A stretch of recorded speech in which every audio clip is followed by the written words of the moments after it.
First of all, I want to thank all of you for being here today. I want to introduce the powerful women who are standing with me. If you feel the earth moving, it's because there are a bunch of strong, committed women in the legislature who are really going to work to move this ball forward on equal rights.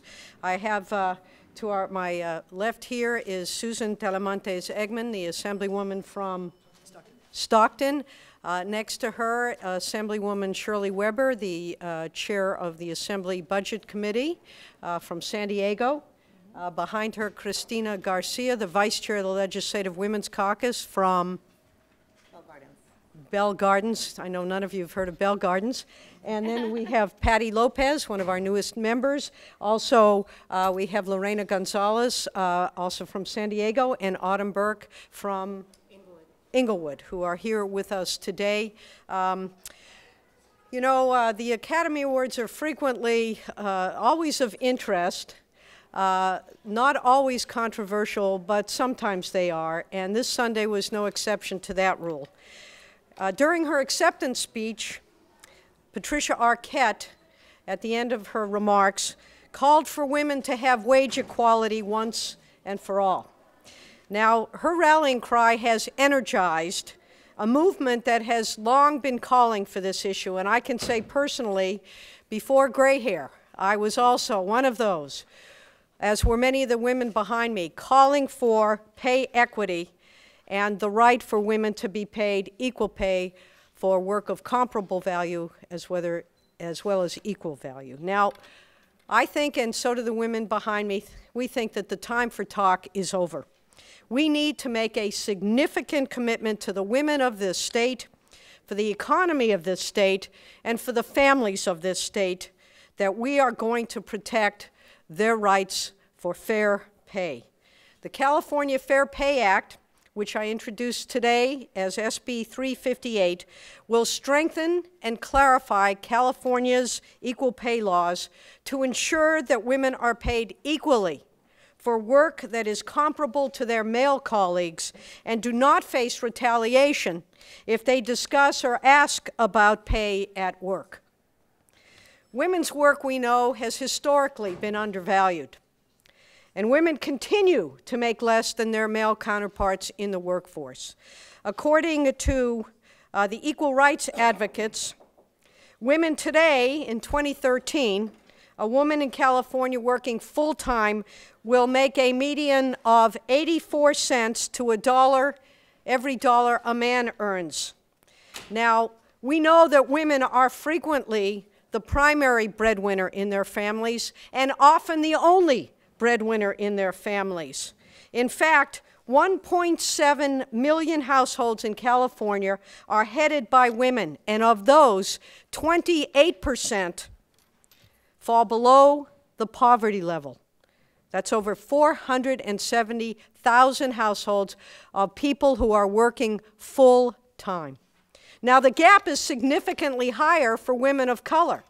For African-American women, the average pay is 58 cents for every dollar that a white man makes. For Latinas, it's 44 cents. These numbers are absolutely unacceptable in today's world. Now, as a group, women who are employed full-time lose over $33.6 billion of pay during the course of a year. That's money that could go back into the economy. That's money to feed our children, to clothe them, to house them. That's money that the state of California loses because of this absolutely unacceptable pay gap. Equal pay for equal work is long overdue. The time is now. It isn't just the right thing for California women, it's the right thing for our economy and for this state.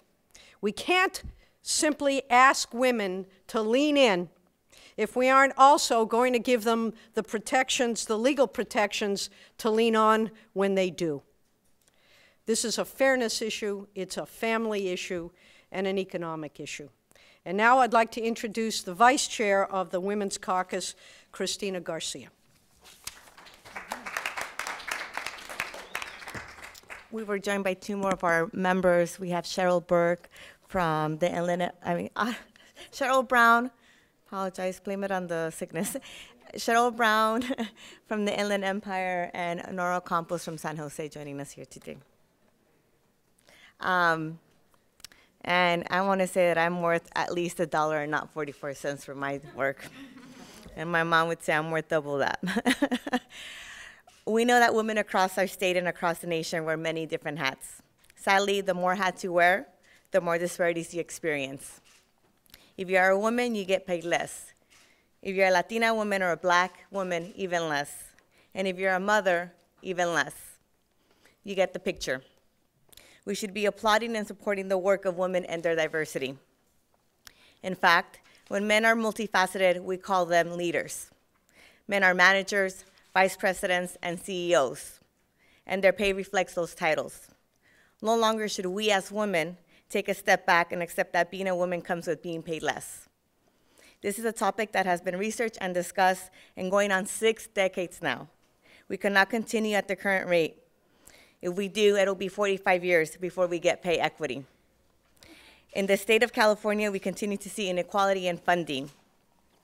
I'm a proud commissioner on the Commission of the Status of Women and Girls, a commission that celebrates 50 years this year. This commission went dark 3 years ago, and with their renewed focus and energy, remain without funding from the state and have been tasked to raise every dollar of our existence from our outside sources, the only commission to be tasked such a duty. If our budget is a value-based document, and we give nothing to the commission on the status of women and girls, what message does that send to nearly 18 million women and girls in the state of California? We must encourage more women to run for higher office, and we must support them in their efforts. Because once elected, women address these topics like we are doing today. Our pay parity reflects our inequality in elected office, and perhaps raising one will influence the other. Thank you. I'd like to introduce my colleague, Lorena Gonzalez. Good afternoon. I'm here as the chair of the Assembly Select Committee on Women in the Workforce. And you know, it's interesting because in that committee we deal with a lot of issues that women deal with in the workforce. We had a sick leave bill last year. We'll be taking on some more issues requiring family leave, scheduling. But what Patricia Arquette did the other night was remind us that as we move on to other issues, we can't forget about the single most important issue still facing women in the workplace. And that's the fact that in California, we're still only making 84 cents on the dollar of a man. And if you're a woman of color, it's even more devastating. 44 cents on the dollar of a man if you're Latina. That makes California the worst wage gap for Latinas among all 50 states in the Washington, D.C. area.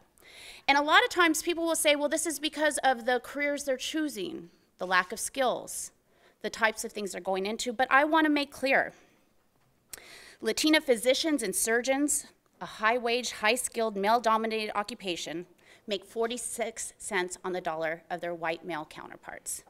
This is not just an issue of chosen professions. Women of color are increasingly the breadwinners, the single mothers in their families. Black women households, 53.3% are dependent upon the woman bringing home the bacon. Same way with Latino households where 40.1% are. And what does that equate to? That women of color with children in California under 18 have a median wealth of $0. $0. We're working to get by. This problem needs to be addressed. And while I'll be supporting, of course, Senator Jackson's efforts in the Senate, I think you'll have some interesting things coming out of the Assembly as well as I team up with Assemblywoman Campos and her Select Committee on Women of Color, and we come out with a similar, if not more specific bill dealing with the wage gap for women of color in California.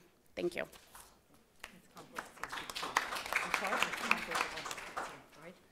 Next speaker.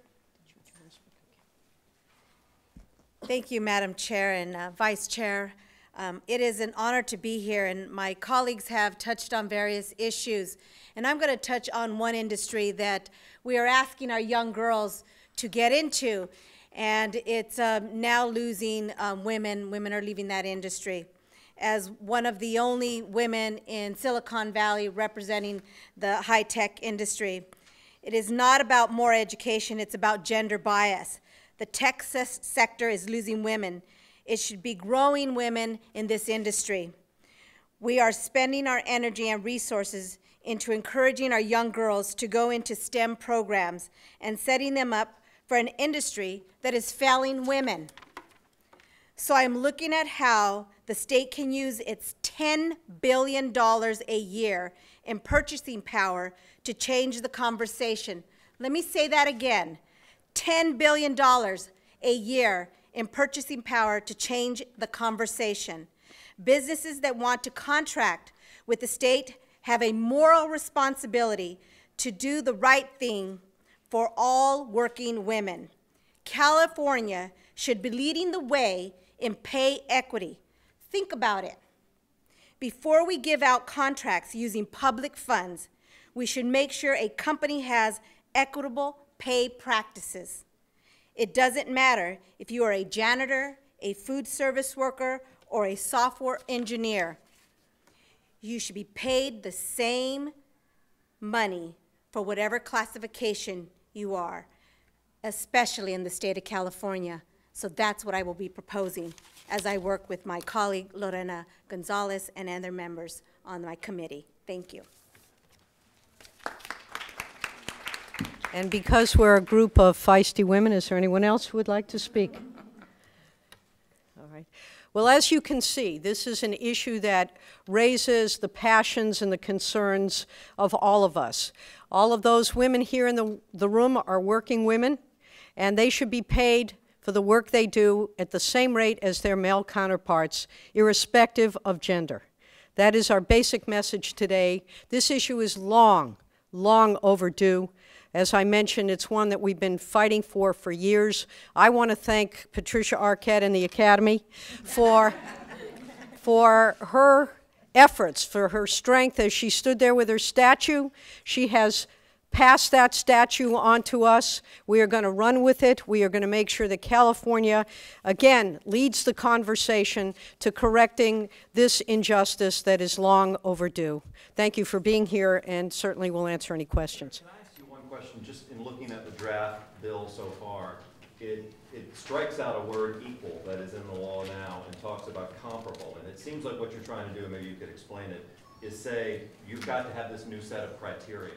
That is, yes, that's exactly what we're saying. The way equal has been defined, it's got to be exactly the same. If you have a janitor and a housekeeper, tell me, is that janitor's work more difficult, more valuable than the work of a housekeeper? That's the comparability issue we're looking for, because we know that janitors, because they tend to be male occupations, tend to get paid more than that housekeeper. The question becomes, is that work more valuable? And if you look at the differences between that work, the answer is likely to be no, it isn't more valuable. And so we need to look at the comparability factor. One of the issues that we'll be discussing going forward in this legislation is trying to create the fairest possible resolution of this issue, bringing in all the different groups, but making sure that differences are not based solely on gender. There has to be a legitimate reason for making that difference. And in today's world, we're just not seeing that. We have to change the discussion. We've got to change the definitions that we use. We've got to make things fairer for the women of this state who are working hard to support their families and themselves. Senator, what realistically is the capacity of the state, though, to impose this kind of rule on like corporations that might have, large corporations that might have jobs in California? Well, I think we have to get the discussion started, and part of the problem, I believe, is just one of consciousness raising. And that's certainly what we will do here. And there will be consequences if companies are not following these proposed rules should this become the law of the state. They're going to have to answer for these issues. They're going to have to come up with reasonable justifications if they are, in fact, paying their workers less for work that is comparable. So, Senator, to follow up on that question, then, enforcement of the law, would it be complaint-based? Would it be a question of a woman bringing forward a complaint to the state or in court and saying I'm paid less than my counterpart, or would the state? For a reason that is gender-based. And I think that's important. Likely, again, as the bill proceeds, we'll be looking at ways to implement it and to enforce it. You know, I recognize, and I think all my colleagues do, that a law isn't worth anything if people are afraid to enforce their rights. So we're going to make sure, hopefully, that they're not afraid to enforce their rights. But the hope is that companies will understand they've got to change the way they're doing business when it comes to pay on the basis of gender. There has to be a reason. What's the support among the Republican members of your caucus? Well, we've actually, unfortunately, we don't have Republican members here because of prior commitments. I believe, in talking with some of our women colleagues on the Republican side, that they are very interested in this issue as well. Many of them have faced those same discriminations. How would a worker show that their difference in their pay is based on their gender when their boss could just say, well, he's doing a better job than you, or he has more experience than you, or... Yeah, merit and responsibilities are not necessarily gender-based bias. And it's got to be that you're doing similar work, you're doing just as well, but you're getting paid less for the same job or a similar job because of gender. And we know that this happens. And again, we're going to work at refining this. The hope is to bring in the business community to work with us on this so that we can correct. We have laws on the books, they're not working because they're either too rigid or too vague. I mean, we've got to fix the way we define terms. We've got to fix the way we prove them. This bill will change the burden, will shift if a woman can show, look, my job criteria is very similar. I'm getting high marks. Why is my male colleague being paid more? It isn't merit-based. It's gender-based. The employer's going to have to explain why it isn't gender-based. And I think at that point in time, we are going to find ourselves having this dialogue and hopefully correcting the problem. So one more question. Anyone want to ask questions of my colleagues here? And I want to thank and acknowledge that Senator Holly Mitchell is here with us. She has a select committee on gender. On women and inequality. On women and inequality that will be addressing these issues as well. So we'll have members available on the side. We've got to wrap up right at the moment. If you have any questions, I think everyone here would be more than happy to answer them for you. Thank you very much for being here.